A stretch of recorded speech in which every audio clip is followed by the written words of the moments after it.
शब्द घनोग प्रक्षाले सकल भूतल गलंक मुनिभिरूपास्ते तीर्था सरस्वती हरतोन दुरितम अज्ञानतिमिरान्धानां ज्ञानाञ्जनशलाकया चक्षुरुन्मीलितं येन तस्मै श्रीगुरवे नमः। परम गुरुभ्यो नमः। परम्पराचार्य गुरुभ्यो नमः। सकल कलश विध्वंसकं शेषां परिवर्धकं धर्म संबंधकं भव्य मनापतिबोधकारकमिदं शास्त्रं श्री इष्टोपदेश नाम धेम हस्य मूल ग्रंथकर्तारा श्री सर्वज्ञ देवा तदुत्तर ग्रंथकर्तारा श्री गणधर देवा पति गणधर देवा तेषं वचोनुसारमासाद श्रीमदाचार्य प्रवर्षि पूज्यपाद देवे विरचितम् मंगलम भगवान वीरो मंगलम गौतमो गणि मंगलम कुंदकुंदाद्यो जैन धर्मोस्तु मंगलम सर्वमंगल मांगल्यम सर्वकल्याणकारकम प्रधानम सर्वधर्माणां जीनं जयतु शासनं कोटिशतं द्वादशैव कोट्यो लक्षाणशतधिकानि चैव पञ्चाशदष्टौ च सहस्रसंख्यामेततं पंचपदं नमामि। अर्हन्त वासियत्थं गणहरदेवी गन्थियं सर्वं प्रणमामि भक्तजितो सुदनान मोहवीं शीर्षा इच्छामि भन्ति सुदभक्ति काउ सगो गाउ तत्सालोचेन अंगो अंगो पैनीय पावणीय परम सुत परमाणु पोग गई चूलिया चेव सुत थुई थुई धम कायम स्यानिच कालमंचे मी पूजे मी वंदा में नमम स्वामी दुख को कुमुखो बोहिलाओ सुगी गुमनम समाहि मरणम जिंगुण संपत्ति हो मध्यम अथा प्राणिक स्वाध्याय वेलाय महाचार्य भक्ति।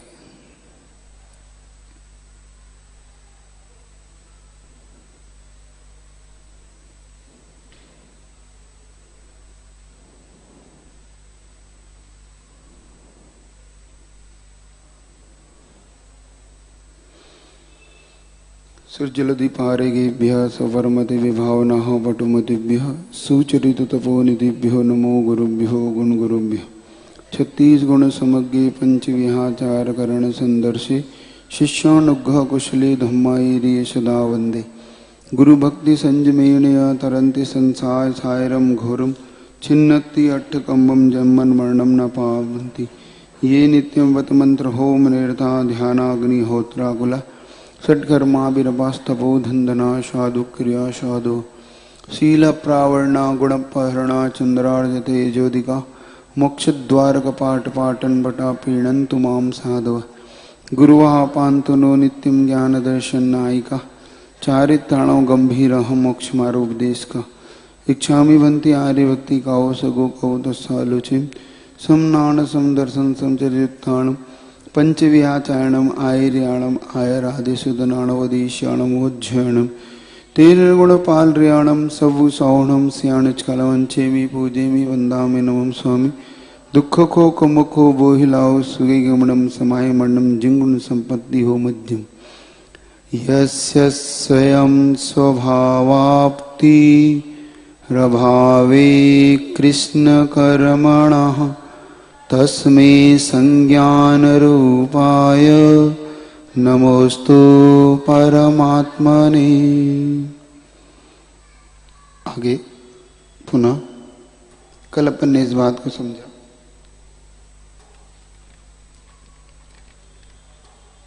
कि यह संसारी प्राणी जिन वस्तुओं को प्राप्त करने के लिए मेहनत करता है वो वस्तुएं प्रारंभ में प्राप्त के लिए उसे दुख को देने वाली ही होती है। बाद में सेवन करते समय भी वो तृष्णा को बढ़ाती है और जब वो छूटती है तो पुनः दुख को देती है। इसलिए कौन बुद्धिमान होगा जो इन वस्तुओं से इस प्रकार से चाहेगा। उसी को आगे बताते हैं कि ये वस्तुएं किस प्रकार से असुचिता को प्राप्त हो जाती है जब यह जीव उनका उपयोग भी करता है तो किस प्रकार से वो इनको पाकर भी सदा के लिए पा नहीं पाता भी है तो कैसे छूटती है उसके बारे में आगे बताते हैं कि आपका शरीर किस उपयोग में आना चाहिए और आप किस उपयोग में लेते हैं। देखिए गाथा नंबर 18 निकाल लें। भवन्ति प्राप्तयः संग मशुचिनी शुचिन्यपि साकाय संतापाय तदर्थं प्रार्थना वृथा। एक बात और उच्चारण कर ले। भवन्ति प्राप्तयः संग मशुचिनी शुचिन्यपि साकाय संतापाय तदर्थम प्रार्थना व्रतः। अब स्वयं आचार्य महाराज उसे कहते हैं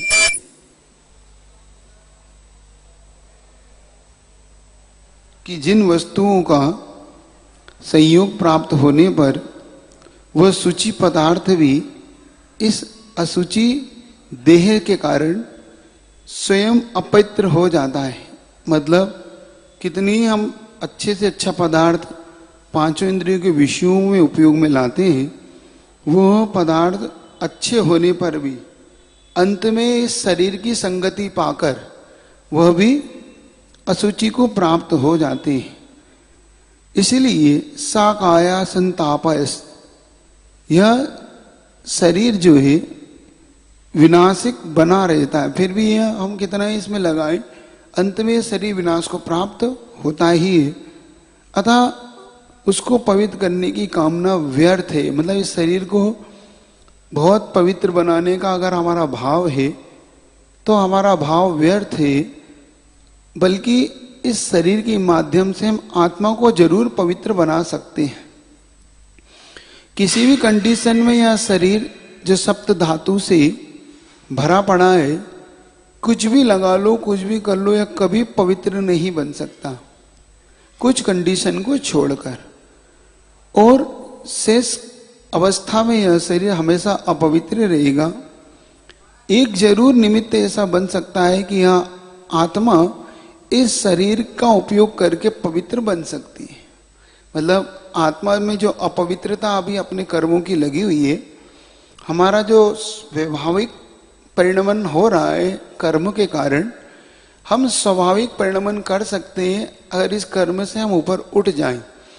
और उस कर्म से ऊपर उठने के लिए एक ये मनुष्य शरीर ही ऐसा है जिसका हम उपयोग कर सकते। शेष शरीर से कभी भी यह आत्मा पवित्र नहीं बन सकती।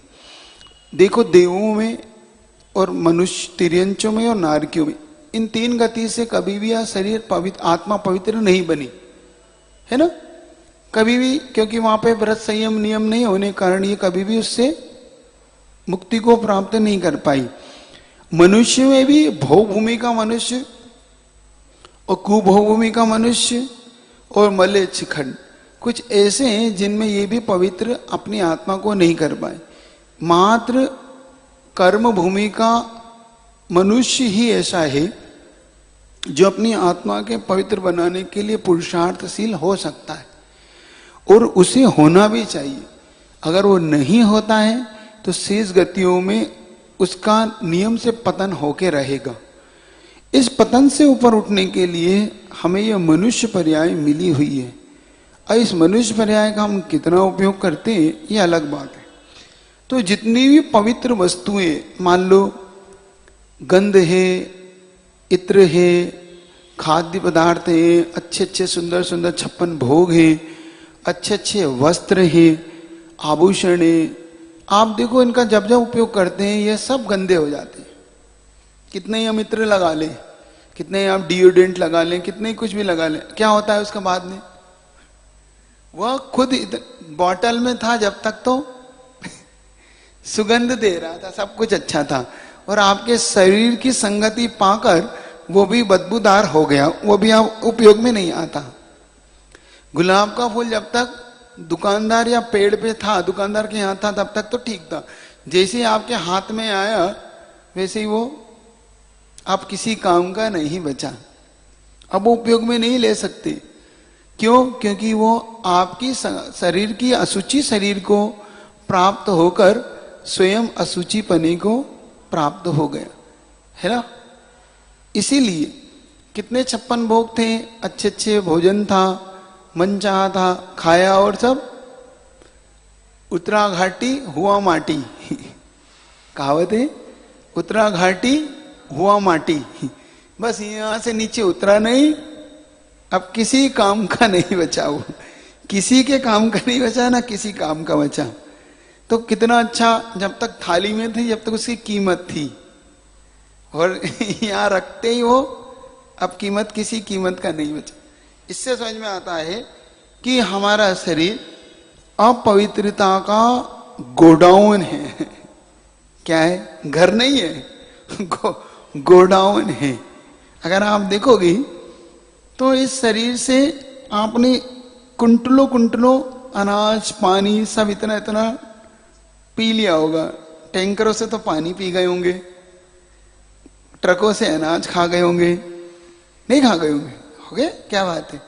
अब 50-50 साल के हो गए होंगे तो एक साल में 1 कुंटल अनाज नहीं खा जाते होंगे, सब मिला के, दाल ये वो रोटी वोटी सब मिला के हो जाता होगा?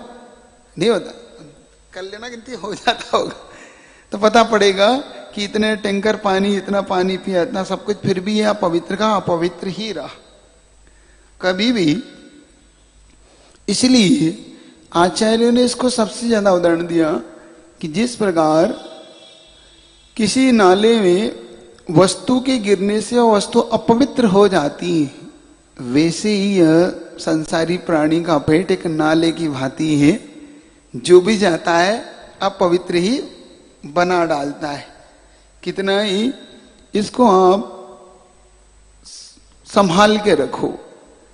अब एक कंडीशन जरूर आपसे कही थी कि किस कंडीशन में यह पवित्र बन सकता है, तो उसकी कंडीशन थी, जब आचार्य संबंधवत स्वामी इसको लिखते हैं, स्वभाव तो शुचोकाये रत्नत्रय पवित्र थे, निर्जुगुप्सा गुण प्रीतिर मता निर्विचिकित्सा। निर्विचिकित्सा अंग के अंदर उन्होंने इस गाथा को दिया कि यह देह स्वभाव से असुचि है, अपवित्र है, लेकिन एक ही चीज है इसको जो पवित्र बना सकती है, वो रत्नत्रय। रत्नत्रय ही पूज्य है और रत्नत्रय से यह देह भी पवित्र बन सकती है। और सत्य भी यही है कि अगर एक बार आप शमशान चले जाएं किसी की देह विसर्जन के लिए, मान लो उसकी अग्नि संस्कार में आप चले जाए, ग्रस्त लोग जाते हैं ना भाई, शव यात्रा में जाते हैं, तो आके क्या करते हैं? स्नान करते हैं ना? नहीं करते? करते हैं। स्नान करेंगे, भैया वहां गए थे असुचि, अब एक दिन हम पूजन पाठ भगवान को नहीं छुएंगे, सूतक मानते हैं। और मान लो उसी शमशान घाट से मुनि महाराज आते हैं, तो रात भर वही उन्होंने रहे शमशान में साधना करके, अब वो लौटे। अब लौट के आए, आप किस प्रकार से पड़गान करते हो उनका? धन्य है महाराज, इतनी कठोर साधना करके आप लौटे हो। तो उनके चरणों का गंधोदक ऐसे ऐसे लगाते हो आप, और आप स्वयं आते हो तो आप स्वयं तो नहाते हो, और मुनि महाराज आते तो आप उनकी यूं नहीं कहते महाराज अभी आप शमशान चाहो बाहर बाहर थोड़ा सा, अभी प्रवेश नहीं, पहले स्नान करिए आप। नहीं, अरे जल्दी पड़गान करो, ये तो और अच्छे महाराज मिल गए आज, तो कम से कम ऐसी जगह रह रहे, ऐसी कठिन साधना करके आए, तो आप विशेष तौर से उनके चरणों का गंधोदक लेते हो। कारण रत्नत्रय पवित्र थे, क्योंकि ये मुनि महाराज रत्नत्रय से पवित्र हैं। इन्होंने अपने रत्नत्रय के कारण इस पवित्रता को पा लिया। इससे ही स्वयं सिद्ध हो जाता है कि स्नान और स्नान में फर्क नहीं पड़ता, फर्क पड़ता है व्यक्ति के अंदर के रत्नत्रय से। मुनि महाराज जीवन पर्यंत स्नान नहीं करते, त्याग है उनका। अब त्याग होते हुए भी आप सब आरती लेके आरती करते हो, पूजन भी करते हो, आरदान भी करते हो, और सौभाग्य मानते हो अपना। मानते हो? कृपया ले दिया तो बता दो। हाँ, नहीं तो बता कि महाराज आप कहे जा रहे हैं, हम थोड़ी मानते हो। तो जब मानते हो तो कारण क्या? कोई चीज तो है जो कारण है जिसके कारण आप, क्योंकि बहुत बार विचार करने पर यह समझ में आता है कि आखिर ऐसा ग्रस्त के लिए कौन सा कारण होगा कि मुनि महाराज के गंधोदक लेना, उनकी पूजन करना इतना आवश्यक कहा आहार दान में? नहीं करो तो मुनि महाराज आहार नहीं ले रहे। उन्हें इतनी कठिन और कहीं चर्या नहीं मिलेगी आपको। ये चर्या मात्र इस जैन दर्शन में ही मिलेगी, जहां पर इतनी कठिनाई से पड़गान करो, घर लेके जब बिठाओ, उच्चासन दो, पूजन करो, गंधोदक लो, फिर शुद्धि बोलो, फिर आहार दान दो तो ही लेंगे मुनि। ने तो मुनि महाराज आहार नहीं लेते। नहीं लेते ना, हाँ नहीं लेते। अगर एक भी क्रिया छूट जाए नवदा भक्ति में से तो मुनि महाराज चल जाते। तो आखिर ऐसा कौन सा कारण है? यही कारण है श्रावक इतनी भक्ति क्यों करता है, क्योंकि वो जानते हैं कि यह शरीर मेरे पास भी है, यह शरीर मुनि महाराज के पास भी है, लेकिन मेरे शरीर का मैं जो उपयोग करता हूँ वो पापों में करता हूँ। मेरे शरीर में जो अन्न इत्यादि जाता है सब पापों में खर्च हो जाता है। लेकिन मैं जिन्हें आहार दान देता हूँ, जिनके लिए मैं एक ग्रास भी देता हूँ, तो वो एक एक ग्रास का सदुपयोग करते हैं, है कि नहीं? अब मेरे द्वारा दिया हुआ एक एक आहार दान का एक एक ग्रास, जल का एक एक अंजलि जल, मुनि महाराज वहां जाके जो साधना करेंगे, सामयिक करेंगे, स्वाध्याय करेंगे, उपास करेंगे, कैसलोज करेंगे, बिहार है इत्यादि में जो अपनी 5 समिति के पालन, 28 बुलून के पालन में जो मुनि महाराज उपयोग करेंगे वो मेरे एक एक अन्न के टुकड़े का करेंगे। किसका करेंगे? मेरे अन्न का। तो मेरा आज सौभाग्य है कि मेरे एक एक ग्रास का सदुपयोग आज होगा। तो इनका भले ही शरीर मेरे जैसा दिखता है, लेकिन उपयोग में दोनों में महान अंतर है। इसीलिए इनका शरीर असुचिमय होते हुए भी रत्नत्रय से पवित्र है, और मेरा शरीर असुचि होते हुए भी असुचिमय है। मेरे खाने पर वही पदार्थ अपने आप अशुद्धता को पापों में प्राप्त हो जाता है, उससे मुझे 5 पाप में का उपयोग लाता हूं उस अन्न इत्यादि का। और वही अन्न का उपयोग जब मुनि महाराज करते हैं तो अपनी साधना के लिए करते हैं। इससे स्वयं प्रकट हो जाता है कि रत्नत्रय क्या चीज है। इसलिए उन्होंने स्वयं कहा कि मुनि महाराज और हम में क्या अंतर है। तो असुचि पदार्थ हमारा किया हुआ कितना ही शुद्ध पदार्थ भी, बड़े से बड़ा, अच्छे से अच्छा सुगंधित पदार्थ भी, अच्छे से अच्छा भोजन भी, सब कुछ असुचिमय हो जाता है इस शरीर की संगति से।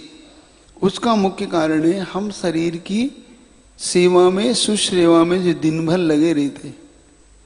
अच्छा, ये भी एक समझने वाला विषय है। ये 5 इंद्रिय जो शरीर इत्यादि हैं, ये कौन कहलाते हैं? हमारे आत्मा की क्या कहलाते हैं? नौकर की नौकर? आत्मा इनकी नौकर है। आपके घर में नौकर तो होंगे? तो नहीं है। जिनके घर में होंगे उनके घर में तो होंगे नौकर, तो देखे तो होंगे। तो नौकर से सेठ काम लेता है कि सेठ से नौकर काम लेता है? कौन किसकी आज्ञा मानता है? नौकर सेठ की आज्ञा मानता है। ऐसा तो नहीं होता सेठ नौकर की आज्ञा मानता है। सेठ नौकर ने कहा ये करो तो सेठ जी वैसा करते हो, नहीं ना? तो होता क्या है? होता ये है कि सेठ जी जो जो जैसी जैसी आज्ञा देते हैं वैसे वैसा नौकर कार्य करता है। अब बताओ, यह शरीर नौकर है कि आत्मा नौकर है? शरीर सेठ है, नौकर है, और आत्मा सेठ है। ठीक, पहचान आपकी ठीक है। अब कहना कौन किसका मान रहा है? शरीर आपकी आत्मा का कहना मान रहा है कि शरीर का कहना आत्मा मान रही है? जरा सा उपास, जरा सी ठंड, जरा सी गर्मी आपके चेहरे पे प्रकट कर देती है कि आत्मा को क्या हो रहा है। शरीर को क्या हो रहा है? जरा सा कुछ हुआ नहीं और आपने तुरंत प्रतिक्रिया व्यक्त की नहीं। शरीर ने कहा मुझे तो भूख लगी है, और आपकी प्रतिक्रिया है व्यक्त हो जाती कि नहीं? और आपका उपवास हो तो उस दिन आपका शरीर बार बार कहता है सेठ जी कहाँ फंसा दिया, तो सेठ जी कहता कोई बात नहीं, दे रहा हूं पानी दे रहा हूं, भोजन दे रहा हूं। सेठ जी ने तो कल प्राश्चित ले लेना सेठ जी, आज तो दो। शरीर रूपी नौकर जब आपसे कहता है आत्मा से सेठ जी महाराज जी पास प्राश्चित लेना, लेकिन अभी तो फिलहाल तो खा लो पी लो, और आप खा लेते हो, महाराज जी प्राश्चित दे दो। काय का प्राश्चित दे दो? नियम था टूट गया। किसने टूटा दिया? नौकर ने सेठ जी को। तो किसने किसका कहना माना? सेठ जी ने। जल्दी बताओ। आत्मा सेठ जी है, शरीर नौकर है, लेकिन यहां तो उल्टा हो रहा है। आप नौकर के भी नौकर हो गए। नौकर के नौकर समझ गए? आप नौकर की नौकरी करने वाले हो चुके हैं। मतलब आपने अपने सेठ पने के स्वाभिमान को छोड़ दिया। क्या बात है?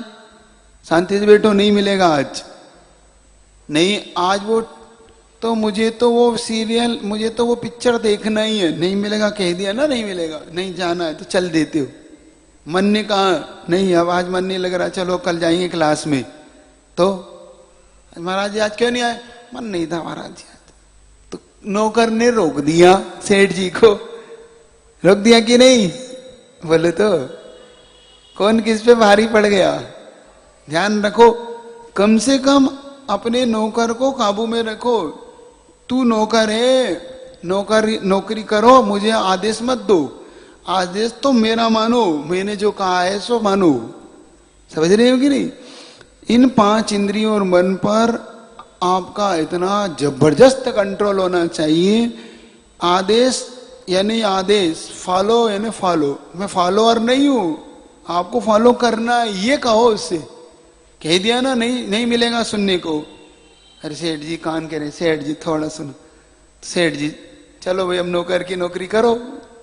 सेठ जी थोड़ा खाने को, तो जिब्वा ने कहा खाने को दो, सेठ जी ने दे दिया। नाक ने कहा बदबू आ रही है, सेठ जी थोड़ा उधर चलो। सेठ नहीं, जो है सो यही है, कहीं नहीं जाना बेटो।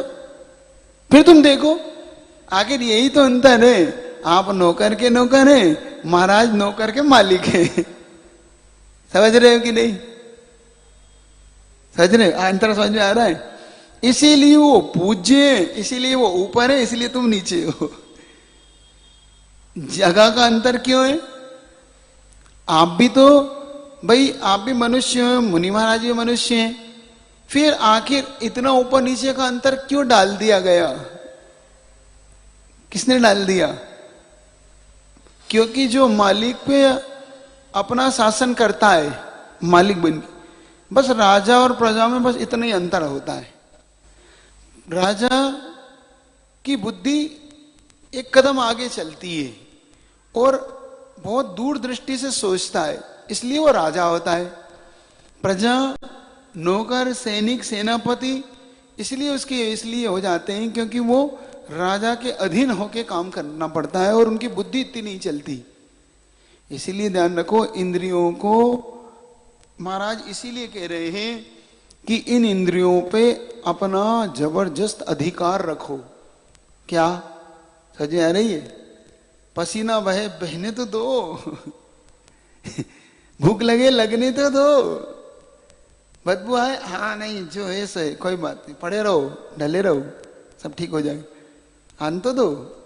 पसीना, बहुत पसीना आ रहा, बहुत ही आ रहा, बहुत ही हो रहा, बहुत भूख लग रही, बहुत, अब तो आंखों में सब हो तो दो, तब आपको समझ में आएगा। समझ रहे हो? नौकर के नौकर बन के मालिक बनने का सिर्फ वो कर रहे हो। तो आचार्य महाराज यहाँ कह रहे हैं कि भवंती प्राप्त यत संगम असुचिनी सुचिन्यपि, यह असुचि को प्राप्त, शुचि पदार्थ भी इस असुचि शरीर को प्राप्त होकर स्वयं अशुचि को प्राप्त हो जाता है। तथा हमेशा यह सा काया संतापस तदर्थम प्रार्थनावथा, इसलिए इस शरीर को पवित्र करने की कामना व्यर्थ है। इस शरीर की पवित्रता का बार बार कि यह मेरा शरीर इन इन चीजों से पवित्र हो जाएगा, इन साबुन से, इस इत्र से, इन वस्त्रों से यह शरीर पवित्र होगा, इस प्रकार की कामना या कल्पना करना हमारी एक प्रकार की भूल है। हमारे जो यहाँ पर आचार्यों ने सब प्रकार से हमारी प्रार्थना को वृथा बता दिया। बस एक ही साधन है कि प्रतिकूलता में की हुई साधना हमारे लिए हमेशा उत्कृष्ट को देने वाली होती है। इसीलिए बार बार इस शरीर का उपयोग करने का भाव रखो, इस शरीर से कुछ अच्छा पाने का भाव रखो, बनिस्बत इस शरीर को अच्छा बनाने का। जो शुरू में लाइन आपसे कही थी, शरीर कभी पवित्र ना होगा, ना हुआ है, ना होगा, मात्र इस शरीर से आत्मा जरूर पवित्र हो सकती है। ठीक है, आधे घंटा आपका हो गया, इतनी रख लो, है ना, क्योंकि आपको भी लेट हो रहा है। ठीक है, हिंदी कर लो। ठीक, आचार्य से हिंदी कर लो। मलियाचल का चंदन शीतल, चमन चमेली चातुरता, कुंद पुष्प मकरंद सुगंधि, गंधदार मंदार लता, पदार्थ सब ये तन संगति से, गंध पूर्ण भी गंदे हो, सदा अहित कर तन का यदि तुम राग करो तो अंधे हो। मतलब इनका हम आचार्य महाराज का सीधा सीधा भाव है कि ये अहित करने वालों से अगर हम राग कर रहे हैं तो हम उस अंधे के भांति ही हैं। जिस प्रकार अंधा सामने रखे हुए पदार्थ को नहीं जान पाता कि यह अशुचि है, शुचि है, लेकिन इस प्रकार से हम आंख वाले होकर भी उस अंधे के भांति ही इन पदार्थों की संगति करके इस तन को शुचि बनाने का हम निष्फल पुरुषार्थ करते हैं। यह हमारी अपनी भूल है। चलिए, जा वाणी के ज्ञान से सूझे लो गालो, सो वाणी मस्तक धरो। हे जिन वाणी भारती तो हे दपू जिन जो तेरी से।